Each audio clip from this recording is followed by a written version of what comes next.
अस्सलामुअलैकुम वरहमतुल्लाहि वबरकातुहू। नाज़रीन, मैं आपका मेज़बान हाफिज़ मोहम्मद फ़सीहुद्दीन मेदक और आप देख रहे हैं मेदक फाश न्यूज़। आइए डालते हैं आज की अहम खबर पर एक नज़र। दफ्तर ज़िला कलेक्ट्रेट मेदक पर ज़िला परिषद का इजलास मुनाकिद हुआ, जिसमें रियासती वज़ीर ख़जाना व महकूम सेहत मिस्टर टी हरीश राव ने शिरकत करते हुए अपने खिताब में कहा कि तेलंगाना हुकूमत के दौरे इक़्तिदार में जिस तरह तरक्याती काम अंजाम दिए जा रहे हैं, इस तरह गुज़िश्ता हुकूमतों के दौरे इक़्तिदार में अंजाम नहीं दिए गए। उन्होंने मज़ीद कहा कि रियासत तेलंगाना तमाम शोबों में तरक्याती काम अंजाम दे रही है और फलाही स्कीमों के निफाज में मुल्क के लिए एक मिसाल कायम कर रही है। अवाम के नुमाइंदे जब देहात में जाएँ तो अवाम से घुल मिल जाएँ और अवाम की सही माना में खिदमत करें। इस मौके पर ज़िला परिषद चेयरमैन श्रीमती हेमलता शेखर गौड़ ने कहा कि रियासती हुकूमत इस साल तालीम और तिब्बी शोबे में प्रोग्रामों को अव्वलीन तरजीह के साथ नाफिज कर रही है और अहदेदारों को उन्होंने मशवरा दिया कि वो इस पर पूरी ईमानदारी के साथ अमल करें। इस मौके पर ऐवान ने तेलंगाना सेक्रेटरीट का नाम अम्बेडकर के नाम पर रखने पर मसर्रत का इजहार करते हुए एक करारदाद मंजूर की और इमदादी पेंशन की मुद्दत को 57 साल तक कम करके नई पेंशन देने के खैर मकदम किया। इस प्रोग्राम में MLA Medak Shrimati M Padma Devendra Reddy, MLA Narsapur mister CH Madan Reddy, MLC mister Seri Subhash Reddy, जिला collector doctor S Harish IAS, local bodies additional collector Shrimati Pratima Singh IAS, Zilla Parishad CEO Shailesh, जेडपीटीसीज एमपीटीसीज के अलावा दीगर मौजूद थे। आइए इस सिलसिले में एक रिपोर्ट आप हजरात के पेश खिदमत है। नाजरीन, हम आपसे गुजारिश करते हैं कि अगर आपने अभी तक हमारे चैनल को लाइक और सब्सक्राइब नहीं किया हो तो अभी के अभी हमारे चैनल को लाइक और सब्सक्राइब कर दें ताकि हमारी हर नई अपडेट सबसे पहले आप तक पहुंच सके। పరిస్థితి ఏడు వచ్చిందంటే మొన్న పద్మ గారు మదన్ రెడ్డి గారు నేను కార్లు పోతా ఉంటే ఒక పొలంలో మగవాళ్ళు నాట్లు వేసుకున్నారు. అంటే ఇదేందమ్మా ఇట్లా అవుతుంది అని అంటే మదన్ రెడ్డి సాబ్ చెప్పాడు, వీళ్ళంతా బెంగాల్కి వెళ్ళి వచ్చిండ్రు, బెంగాల్కి వెళ్ళి మగ కూలీలు వచ్చి 5,000 గుట్ట పట్టుకొని నాట్లు వేస్తున్నారు, గంటగా భూమి సాగైపోయింది, మనుషులు దొరకలేరు మన దగ్గర అని కట్టుకొచ్చింది. కాట పెట్టాలన్నా, సంచి నింపాలన్నా, సంచి లారీ ఎక్కియాలన్నా, రైస్ మిల్లులో సంచి దించాలన్నా బీహార్కి వెళ్ళి కూలీలు రావాల్సిందే, నా చూడాలంటే బెంగాల్కి వెళ్ళి కూలీలు రావాల్సిందే. అంటే ఎంత గొప్ప విజయం మనం సాధించినామో ఒకసారి మీరు అర్థం చేసుకోండి. ఇవాళ మంజీరా మీద చెక్ డ్యాములు, హల్దీ మీద చెక్ డ్యాములు కట్టుకొని, మన గర్భూర్ ఆనకట్టును ఆధునీకరించుకొని, సింగూరు నీళ్లను మెదక్ నిజామాబాద్ జిల్లాలకి పరిమితం చేసుకొని, మిషన్ కాకతీయలో చెరువులు బాగా చేసుకొని, కరెంటు బాగా చేసుకొని, ఇప్పుడు కాళేశ్వరం ఫలితాలు కూడా స్టార్ట్ అయిపోతున్నాయి. ఇవన్నీ ఫలితాల వల్ల పంట సాగు పెరిగింది, ఉత్పత్తి పెరిగింది, రైతు ఆదాయం పెరిగింది. అద్భుతమైన ఫలితాలు మనం సాధించాం. ఈ సందర్భంగా నేను వ్యవసాయ శాఖ అధికారులను, మార్కెట్ అధికారులను, విద్యుత్ శాఖ అధికారులను కూడా మనస్ఫూర్తిగా మేము అభినందిస్తా ఉన్నాం. మీరు కూడా బాగా కష్టపడారు. మీ అందరి కృషి, ఇరిగేషన్ శాఖ అధికారులు మీ అందరి కృషి వల్లనే ఇలా రైతుకు వ్యవసాయం లాభసాటిగా మారింది, రైతు ముఖాల్లో ఆనందం వచ్చింది. ఇవాళ భూమికి బరువైనంత పంట పండుతా ఉంది. ఇవాళ కేంద్ర ప్రభుత్వం మేము వడ్లు కొనమని మొండికేసినా, చేతులు ఎత్తినా గౌరవ ముఖ్యమంత్రి గారు ధైర్యం చేసి మన వానకాలంలో ఒక్క గింజ లేకుండా వడ్లు కొన్నాం, రైతుకు వారం లోపల డబ్బులు చెల్లించినాం. ఇవాళ అంత మంచి కార్యక్రమం జరిగింది. అంటే ఇవాళ ఎంత మీరు బాగా గమనించాలి. జెడ్పీటీసీలు, ఎంపీపీలు మీరు ఊళ్ళలో పోయినప్పుడు మాట్లాడతారు కనుక మీ నాలెడ్జ్ కోసం చెప్తున్నారు.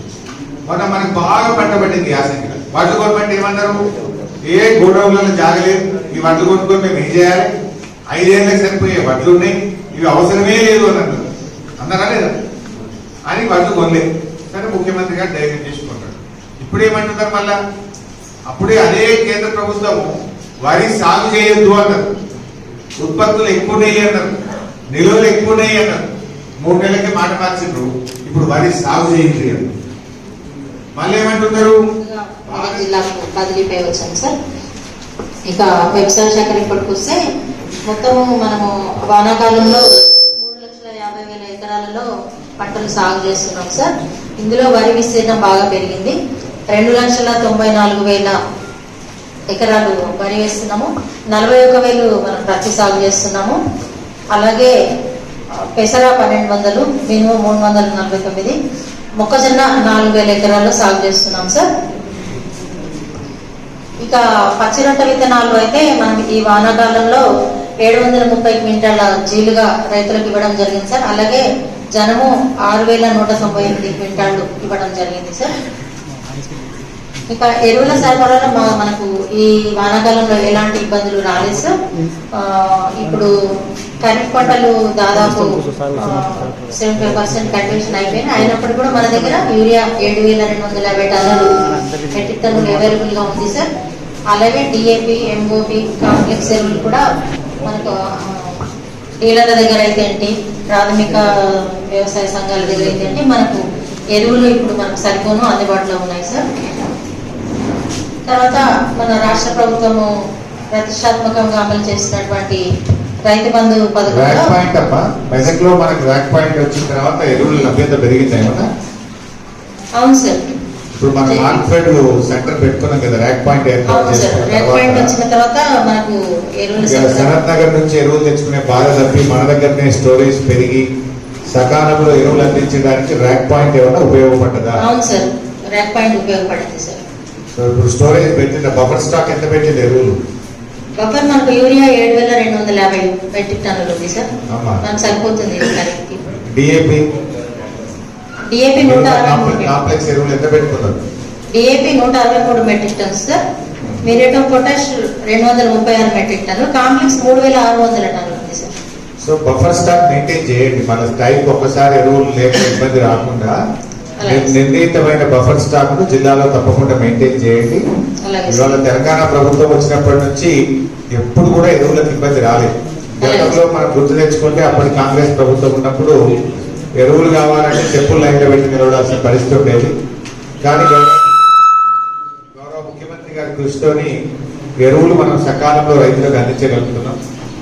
నిజంగా ఈ మెదక్ జిల్లా చూస్తే ఒక 8 డెలివరీ పాయింట్స్ లోనేమో 5 లోపల అయింది సార్.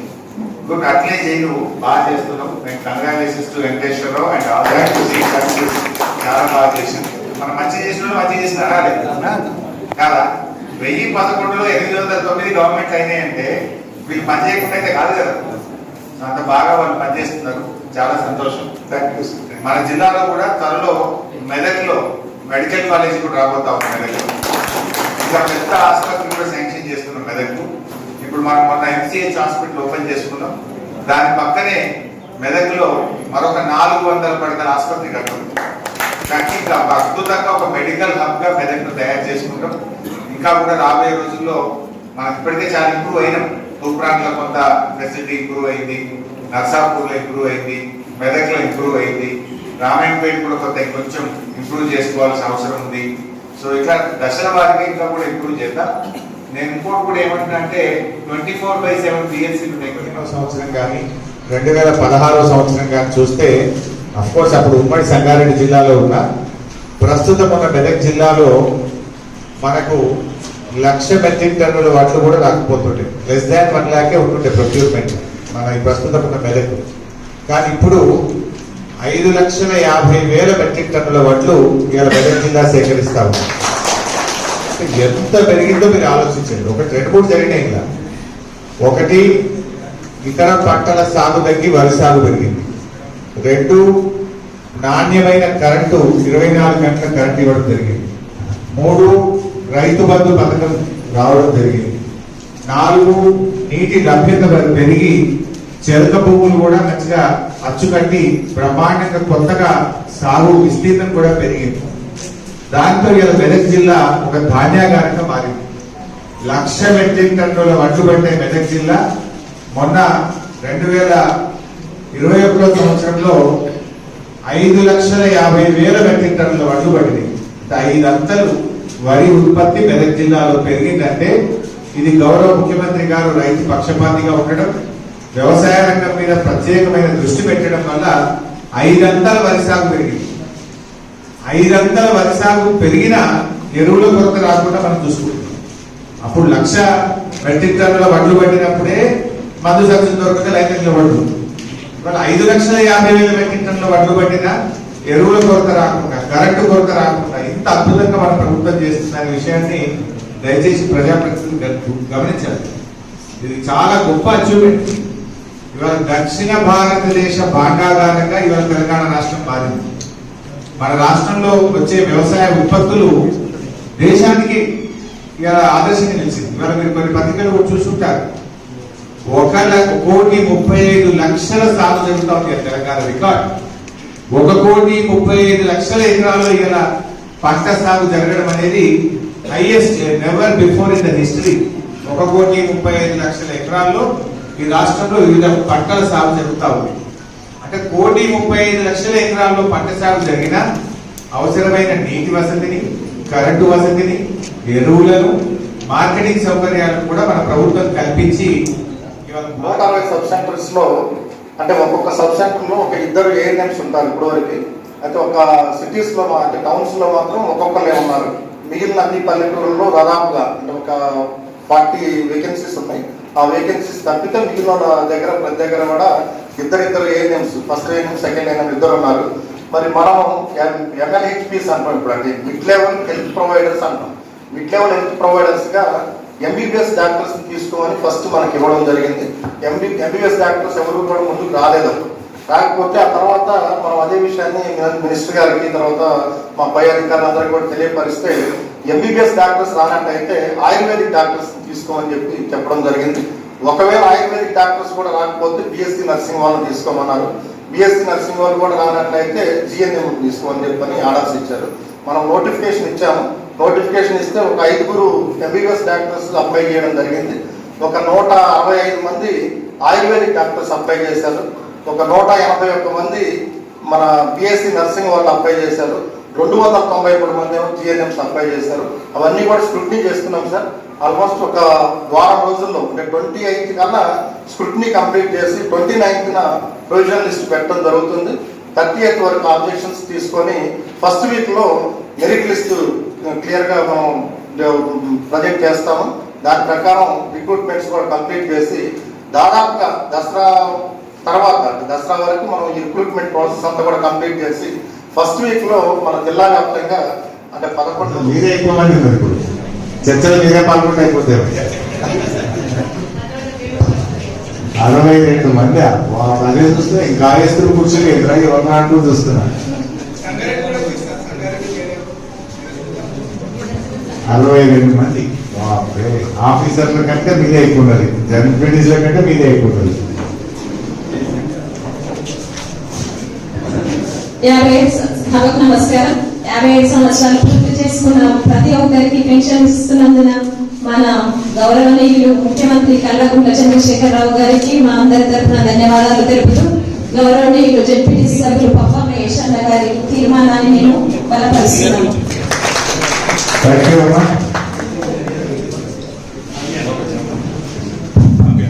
నెక్స్ట్ ఎజెండా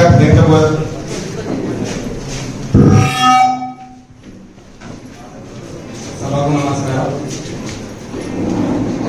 తెలంగాణ రాష్ట్ర గౌరవ ముఖ్యమంత్రి గురించి ఏదైతే చర్చ చెప్పామో ఆ చర్చ గురించి ముందుగా ప్రస్తావించినట్టయితే కనీసం మన జిల్లాలో ముఖ్యంగా సమస్యలు ఏది ఎదుర్కోబడుతున్నాయో వాటిని ఈ సర్వసభ్య సమావేశం ద్వారా మీ సమక్షంలో అయినా అవి కనురూపం దాలుస్తాయని కోరుకుంటూ ఈ అనుమతి కోరుతున్నామన్నా. కొంచెము అంచనా అధికారులు కానీ చేయవలసిన మంత్రి వారిని సభాముఖంగా కోరుతున్నాం సార్.